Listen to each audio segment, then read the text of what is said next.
네, 하나님의 말씀은 마가복음 7장 24절에서 30절까지입니다. 교도하도록 하시겠습니다. 예수께서 일어나사 거기를 떠나 두루 지경으로 가서 한 집에 들어가 아무도 모르게 하시려 하나 숨길 수 없더라. 이에 더러운 귀신 들린 어린 딸을 둔 한 여자가 예수의 소문을 듣고 곧 와서 그 발 아래 엎드리니 그 여자는 헬라인이요 수르보니게 족속이라. 자기 딸에게서 귀신 쫓아주시기를 간구하거늘 예수께서 이르시되 자녀로 먼저 배불리 먹게 할지니 자녀의 떡을 취하여 개들에게 던짐이 마땅치 아니하니라. 여자가 대답하여 가로되 주여 올소이다마는 상 아래 개들도 아이들의 먹던 부스러기를 먹나이다. 예수께서 가라사대 이 말을 하였으니 돌아가라. 귀신이 내 딸에게서 나갔느니라 하시매 다같이 여자가 집에 돌아가 본즉 아이가 침상에 누웠고 귀신이 나갔더라. 아멘. 오늘은 수르보니게 여자의 믿음이라는 제목으로 말씀을 드리겠습니다. 예수님의 사역은 쉼이 없이 계속되는 매우 지치는, 육신적으로 보면 매우 지치는 그러한 사역의 연속이었습니다.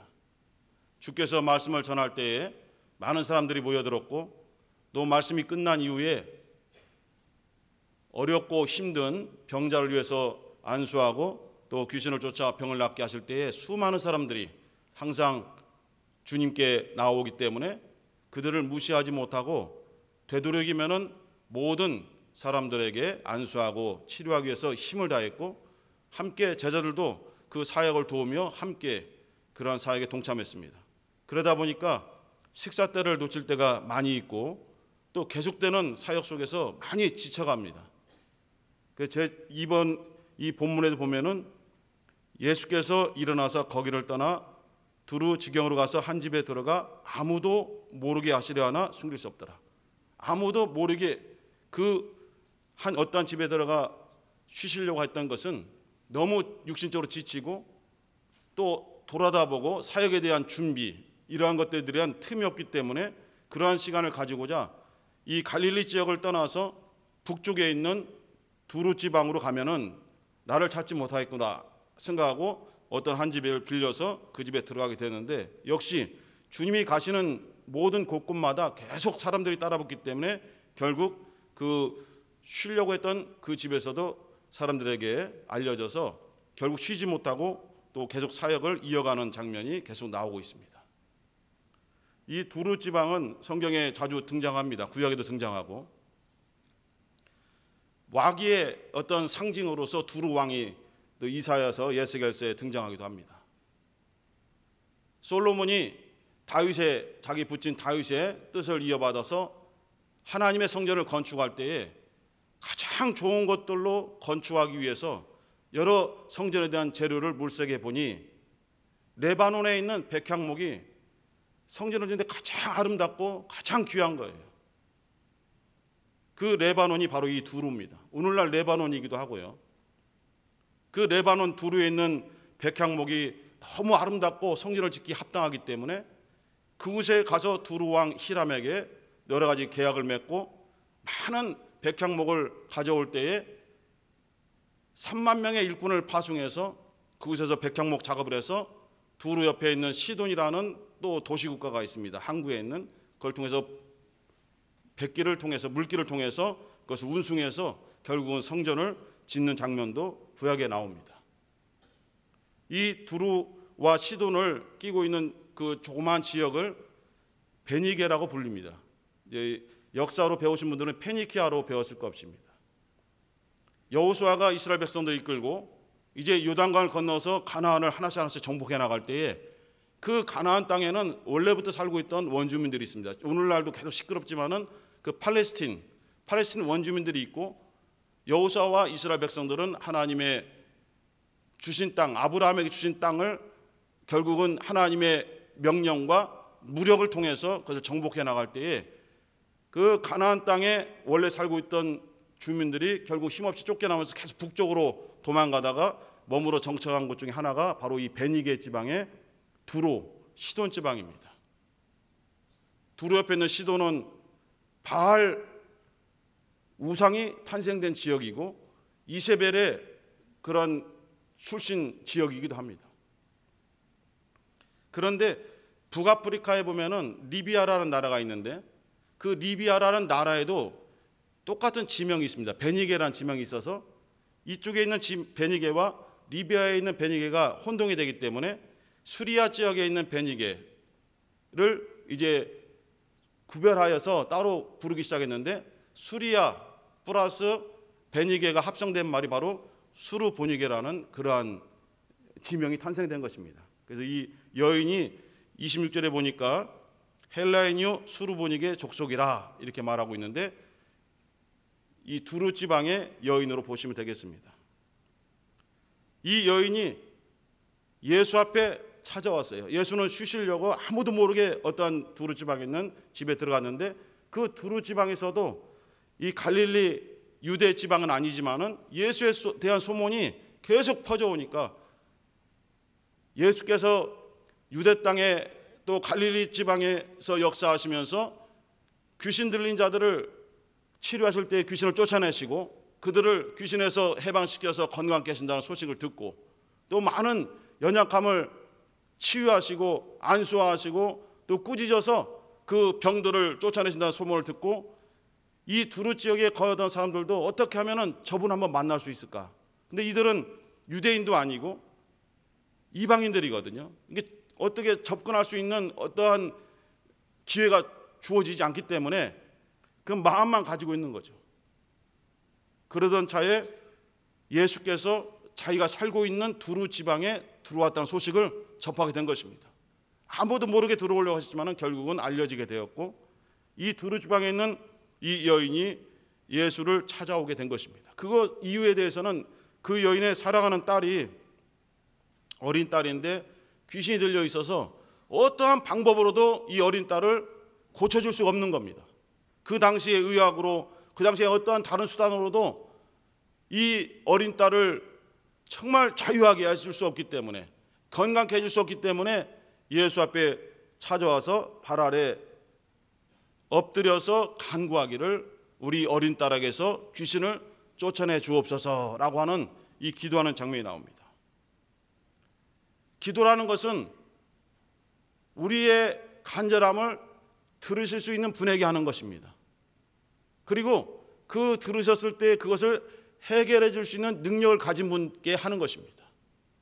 듣지도 못하고 해결할 수 없는 어떠한 존재에게 하는 것을 바로 우상 숭배라고 합니다. 많은 우상들이 이 세상에 있습니다. 그 우상들은 절대로 우리들의 간절함을 들을 수 없습니다. 아무리 그곳에서 지성을 들이고 열심을 다하고 어떠한 사람들은 자기 몸에 자해를 가하면서 피를 흘리고 채찍으로 등을 때리면서 술래기를 행해도 그들이 믿고 의지하는 우상은 절대로 그들의 간절함을 들을 수가 없습니다. 왜냐하면 존재하지 않는 거짓신이기 때문입니다. 그리고 그것을 들어줄 수 있는 능력도 가지고 있지 못합니다. 우리 잠시 요한 1서 5장을 보시겠습니다. 요한 1서 5장 14절과 15절 요한 1서 5장 14절 15절 두 절을 함께 읽겠습니다. 시작. 그를 향하여 우리의 가진 바 담대한 것이 이것이니 그의 뜻대로 무엇을 구하면 들으심이라. 우리가 무엇이든지 구하는 바를 들으시는 줄을 안즉 우리가 그에게 구한 그것을 얻은 줄을 또한 아느니라. 왜 우리가 하나님 앞에 나가서 담대함으로 간구하는가? 하나님의 뜻대로 기도하면은 그분이 들어주시기 때문이다라는 확실한 믿음을 가지고 있기 때문에 하나님 앞에 나가서 기도하는 것입니다. 이러한 열심으로 다른 우상에게 또 다른 우상에게 또 다른 곳을 찾아서 이렇게 전전하면서 똑같은 열심을 나누어 기도한다면은 그것은 하나님을 절대로 의지하는 것이 아닙니다. 하나님에게도 다른 우상에게도 또 다른 신에게도 똑같은 열심을 나누어서 보이면은 어떤 신에든지 하나든지 응답을 받겠지라고 생각하는 것은 이것은 하나님을 의지하는 믿음이 아닙니다. 하나님만이 나의 간절함을 들으시고 하나님만이 나의 기도에 응답을 주신다. 곧 우리가 무엇이든지 구하는 바를 들으신 줄을 안즉 우리가 그에게 구한 것을 얻은 줄을 또한 아느니라. 기도에 대한 완전한 확신입니다. 자기 스스로 이렇게 믿는 것이 아니라 실제로 우리의 기도를 들어주시고 또 그 기도에 대한 내용에 대한 응답을 주시는 분이 하나님이다 라는 것을 확실히 알기 때문에 하나님께 매어 달릴 수밖에 없는 것입니다. 이렇게 수르보니게 여인이 예수께 나와서 간절하게 외쳤던 것은 예수만이, 오직 예수 그리스도만이 지금 나의 어린 딸을 귀신에게서 해방시켜 줄 수 있는 유일한 분이다. 이렇게 간절하게 기도하면 이분께서는 들어주실 것이다. 그리고 이가 명령하면, 이가 말씀하면 귀신이 떠나가고 내 어린 딸이 자유해질 수 있다라는 그 엄청난 확신을 가지고 주님께 나온 것입니다. 한번 부탁이나 해보자가 아니고 예수 그리스도를 만나서 반드시 자기의 기도에 대한 응답을 받기 위해서 매달리고 있는 것입니다. 이러한 믿음의 사람들이 곳곳에서 등장합니다. 바디메오도 마찬가지입니다. 그는 소경이요, 거지이며 어떠한 생활의 능력도 없어서 길거리에서 동냥하면서 살아가는 그러한 초라한 자입니다. 그 환경에서 벗어날 수 있는 어떠한 방법도 알지 못하고 어떠한 능력도 주위에서 그것을 찾아볼 수 없었습니다. 그런데 예수에 대한 소문이 들리면서 그가 눈먼 자를 눈을 뜨게 하고 병든 자를 고친다는 소식을 듣고 저분을 만났으면 좋겠다는 소망을 가지고 있을 때에 마침 바디메오가 있는 그 옆을 지나가게 된 것입니다.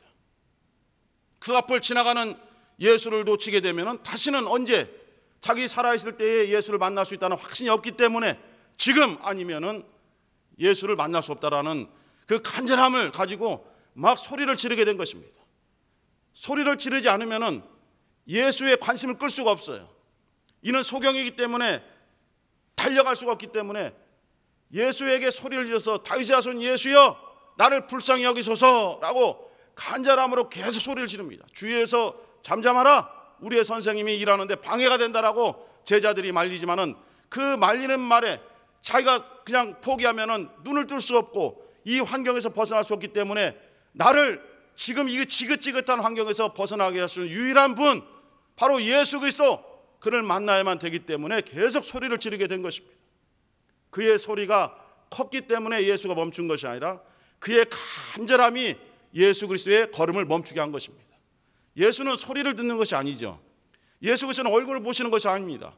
그 마음의 중심에 있는 믿음을 보시고 항상 그 사람의 간절함을 이루어 주시는 분이십니다. 그래서 예수께서 멈추시고 그를 데려오라 했습니다. 제자가 가서 바디메오에게 선생님이 주님께서 너를 부르신다니까 그가 가지고 있던 겉옷을 집어 던지지 않습니까? 바디메오 소경의 겉옷은 자기가 사람들에게 어필할 수 있는, 자기를 나타낼 수 있는 유일한 방법입니다. 많은 사람들이 저 사람이 두르고 있는 겉옷을 보고 아, 저 사람은 동냥을 해서 먹고 사는 거지로구나를 알 수 있는 그런 표시입니다. 그 겉옷을 보고 동전을 꺼내서 그에게 동냥해주는 그러한 일을 하기 때문에 이 겉옷은 그에게 육신의 생명줄이고 그 생활의 어떤 능력입니다. 그런데 주님께서 너를 부르신다니까 그것을 집어 던져버리는 거예요. 왜냐하면 주님께서 부르셨기 때문에 이 생활에서 벗어날 수 있다는 절대적인 확신을 가졌기 때문에 다시는 내 육신의 생활로 의지했던 이 겉옷을 의지하지 않고 버리고 주님의 말씀을 의지하려는 그 결단을 통해서 주님께 막 달려가고 있는 것입니다. 보이지 않지만은 그 소리나는 방향을 향해서 막 달려갑니다. 주님께서 묻습니다. 네가 원하는 것이 무엇이냐? 물었을 때에 당연히 이 소경은 나면서부터 소경이기 때문에 간절한 소원 하나는 눈이 떠서 정상적인 생활을 하는 것이거든요. 주님의 말씀에 저는 주님 포기를 원하나이다 했을 때에 너의 믿음대로 될지어다 라고 선언하신 예수 그리스도의 말씀에 이에 눈이 떠지면서 이 겉옷이 정말 필요 없게 된 것입니다. 이는 건강해져서 정상적인 다른 사람들과 함께 똑같은 생활을 할 수 있게 된 것입니다. 기도는 이와 같이 우리가 나아갈 때에, 주님께 나아갈 때에 우리가 그동안 의지하고 있었던 것을 포기하는 것입니다. 자기가 육신의 생활로 이렇게 의지하며 살아왔던 것을 주님께서 부르신다는 확신이 있으면 그것을 포기하는 것이 진정한 기도인 것입니다. 여전히 자기의 것을 의지하면서 한쪽 발은 세상에, 한쪽 발은 교회에, 한쪽 발은 주님의 말씀에 양다리를 거치게 됐을 경우에 주님께서는 이미 그 사람의 마음의 중심을 보시기 때문에 그 사람의 간절함이 온전함이 아니라는 것을 알기 때문에 들어주지 않는 것입니다. 우리가 주님께 나아갈 때에 여러분이 육신적으로 의지했던 것을 포기하고 버리시고 주님 앞에 온전히 매달리시기를 예수의 이름으로 축원합니다. 주님께서 나를 따르려거든 자기 자신을 부인하고 자기의 육신에 의지했던 것을 버리고 자기 십자가를 지고 나를 좇을 것이니라라고 말씀했습니다. 이와 같이 수르보니게 여인도 주님께 매어 달릴 때에 주님만이 이 상황을 해결해 줄 수 있는 유일한 분이십니다라는 건 확신을 가지고 나아간 것입니다. 그래서 어떠한 이 뒤의 상황을 우리가 알고 있습니다. 심한 모욕을 듣습니다. 주님께서 거절하십니다. 그래도 이 여인이 포기하지 않는 것은 이미 다른 의지할 수 있는 것을 다 버렸기 때문에 주님의 말씀에 포기하고 돌아가게 되면 자기는 완전한 절망에 빠지기 때문에 주님의 거절하는 말씀에도 포기하지 않고 계속 매달릴 수밖에 없었습니다. 이 마가복음 7장과 함께 연결되어 있는 부분이 마태복음 15장입니다. 잠깐 마태복음 15장 보시겠습니다.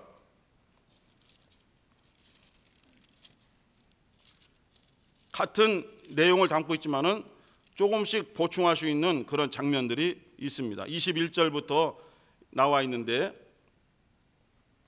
22절과 23절을 보시겠습니다. 마태복음 15장 22절 23절 시작. 가나안 여자 하나가 그 지경에서 나와서 소리질러 가로되 주 다윗의 자손이여 나를 불쌍히 여기소서 내 딸이 흉악히 귀신 들렸나이다 하되 예수는 한 말씀도 대답지 아니하시니 제자들이 와서 청하여 말하되 그 여자가 우리 뒤에서 소리를 지르오니 보내소서. 여기서 가나안 여자로 되어 있습니다. 수르보니게 여인이 소리를 지르면서 다윗의 자손이여 주 다윗의 자손이여 라고 외쳤습니다. 마가복음에 그 호칭이 빠져 있습니다.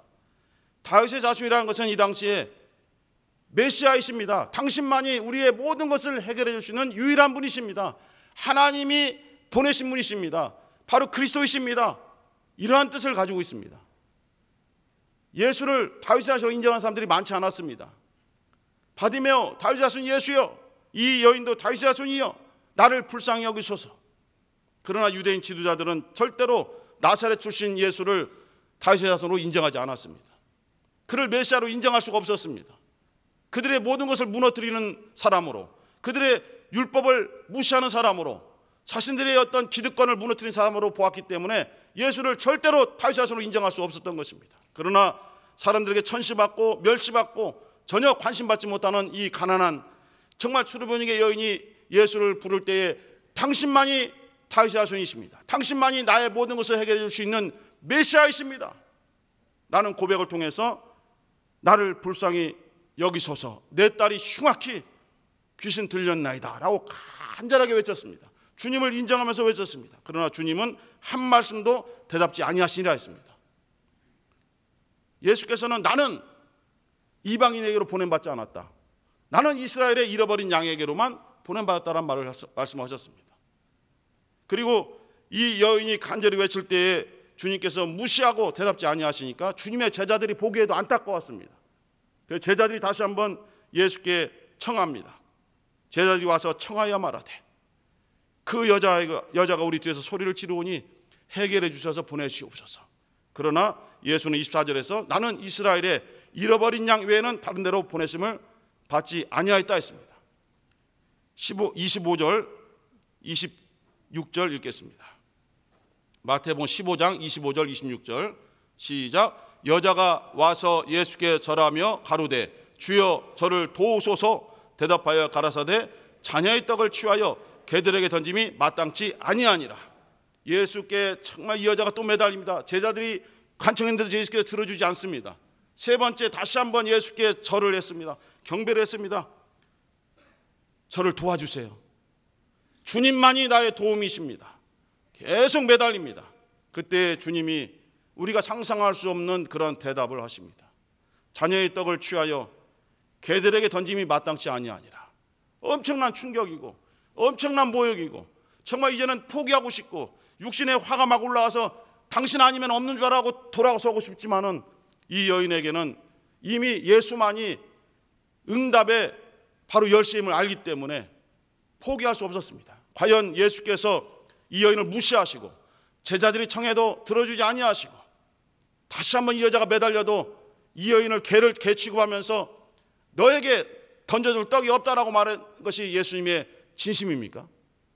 예수님의 본심입니까? 아닙니다. 이 여인의 믿음을 시험하시는 것입니다. 우리는 예수님의 제자들 시험하는 장면을 몇 번 보고 있습니다. 오병이어의 그런 장면에서도 사람들이 먹을 것이 없을 때에 예수께서 제자인 빌립에게 시험하여 가라사대 이 많은 사람을 위하여 우리가 떡을 어디서 사서 먹을 수 있는가라고 시험하셨다고 되어 있습니다. 제자들의 믿음이 무엇인가? 이러한 상황 속에서 정말 어떠한 믿음을 가지고 있는가 시험하고자 했다고 했습니다. 이곳에서도 바로 이 여인의 진정한 믿음을 시험하기 위해서 이렇게 험한 말을 하셔서 그러한 자기들의 인격적인 모독을 통해서 흐트러지는 믿음을 가졌는가, 이러한 모욕을 당하면서도 끝까지 붙잡는 믿음을 가졌는가를 보신 겁니다. 그 믿음에 대한 예수님의 대답이 이렇습니다. 28절 시작. 이에 예수께서 대답하여 가라사대 여자야 내 믿음이 크도다 내 소원대로 되리라 하시니 그 시로부터 그의 딸이 나으니라. 바로 이것입니다. 바로 이 여인의 믿음을 지금 시험하고 계신 것입니다. 이렇게 내가 너를 무시하고 주위에서 너를 돕고자 많은 사람이 나에게 청하였으나 나는 무시했고 네가 또한 이렇게 했으나 나는 이방인을 개를 비유해서 이렇게 모욕을 줬는데도 네가 그 모욕에 쓰러지지 않고 끝까지 메어달리니 너의 믿음은 처음부터 끝까지 변함이 없는 믿음이다. 그 믿음이 크다는 것입니다. 믿음이 크다는 것은 분량이 아닙니다. 크고 작음의 분량이 아니라 주님께서 말씀하신 믿음이 크도다 하는 이 큰 믿음은 처음부터 끝까지 흔들리지 않는 믿음을 말하는 것입니다. 우리 주님이 우리에게 원하시는 믿음은 바로 흔들리지 않는 믿음, 변함이 없는 믿음, 비록 모욕을 당하고 처음 가졌던 믿음보다 더 어려워진 상황에 빠질지라도 이것 때문에 좌절하지 아니하고 주님만이 나의 힘이십니다. 주님만이 나의 도움이십니다. 주님만이 나의 응답이십니다라고 끝까지 고백하면서 흔들리지 않는 믿음을 가지는 것이 바로 주님께로 인정받는 큰 믿음입니다. 이러한 믿음을 가질 때에 주께서 우리에게 말씀하기를 너의 믿음이 크도다 말씀하시는 것입니다. 너의 믿음대로 될지어다 이 말씀을 허락해 주시는 것입니다. 우리 사랑하는 개혁 성도들은 이 여인의 이런 간절한 기도를 통해서 정말 내가 모욕을 당할지라도 자기 사랑한 딸을 정말 건강케 하기 위해서는 우리 부모의 심정에서는 다 그것을 깨닫고 있지 않습니까? 자녀를 위해서 내가 모욕당한 것이 무엇이 문제입니까? 그러나 이 주님께서는 이 여인의 마음속에 있는 귀한 믿음을 보신 겁니다. 정말 흔들리지 않는 처음에 예수께 찾아왔던 그 심정 그대로 지속되고 있는 그 믿음을 크게 보신 것입니다. 우리 누가복음 18장 잠시 보시겠습니다. 3절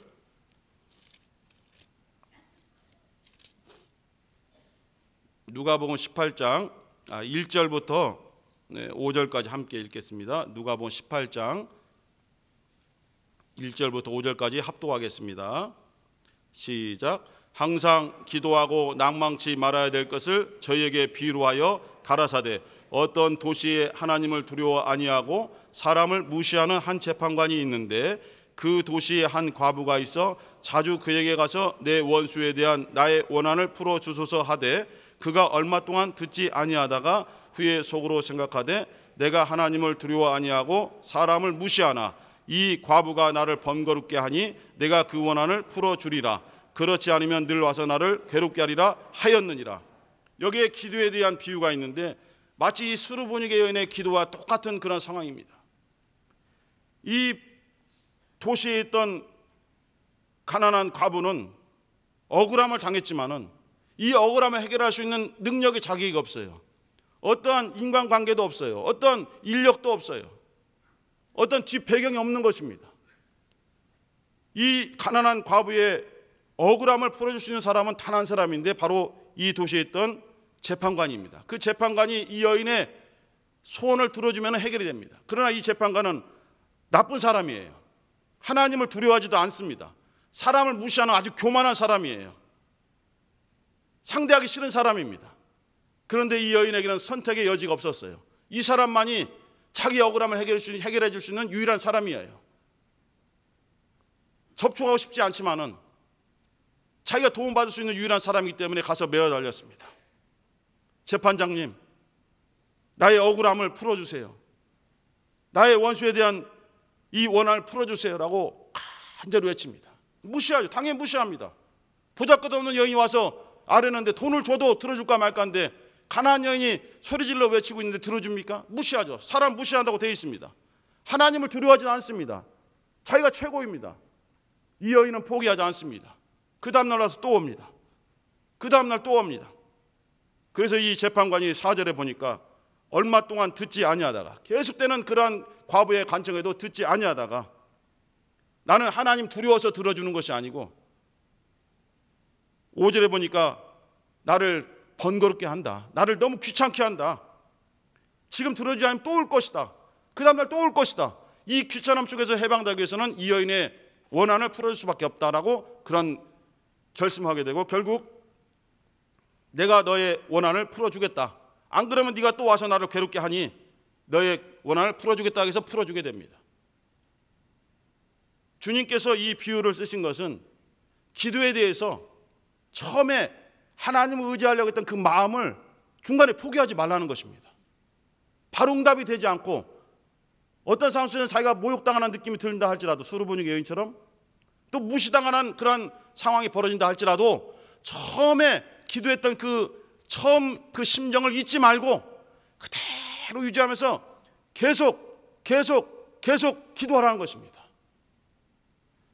어쩌면 하나님께서 예수께서 이 수르보니게 여인의 믿음을 시험하는 것처럼 처음부터 들어주고 싶지만은 간절함을 통해서 응답받았을 때에 하나님의 은혜로구나, 하나님의 응답이로구나 하는 시인이 나오기 때문에 주님께서 일부러 기다리시면서 우리의 믿음이 결실을 맺기까지 보고 계시는 줄도 모릅니다. 실제 그럴 수도 있고요. 그러나 우리는 중간에 포기했던 경우도 많이 있습니다. 실제로 성경에서 기도에 대해서 포기한 자들도 있습니다. 아브라함도 중간에 포기했죠. 침례요한의 아버지 사가랴, 그 엄마 엘리사벳도 젊었을 때는 아이를 낳기 위해서 막 기도했지만 중간에 포기해버렸습니다. 그러나 하나님은 처음에 그들이 간절함으로 기도했던 그 기도를 잊지 않으시고 늦게나마 응답을 주셨어요. 늦었다는 것은 우리 사람의 시각이고 하나님 보실 때는 가장 합당한 때에 그 응답을 주신 겁니다. 사가랴가 늙어서 힘이 없을 때에 가브리엘을 보내셔서 너의 기도가 이제 응답되었다라고 말하니까 황당합니다. 그러나 하나님은 우리가 처음에 가졌던 순수한 열심을 가지고 기도했던 그 기도를 들으셨다는 것입니다. 그 기도를 들으셨은즉 반드시 응답하신다는 믿음을 가지면은 그 기도에 대한 응답은 우리에게로 그대로 돌아오게 되어 있습니다. 할렐루야. 우리의 믿음은 변치 않는 것입니다. 변치 않고 그대로 가는 것이, 이것이 큰 믿음이고, 기도의 열쇠는 처음에 왜 이 문제를 가지고 기도하려고 했던가, 하나님만이 도우실 수 있다고 믿었기 때문에 그 기도한 것입니다. 그러나 시간이 자꾸 지체되고 자꾸 늦어지니까 하나님에 대한 신뢰가 흔들려 버려요. 기도에 대한 열심이 흔들려 버려요. 변함이 있어요. 주파수처럼 왔다 갔다 합니다.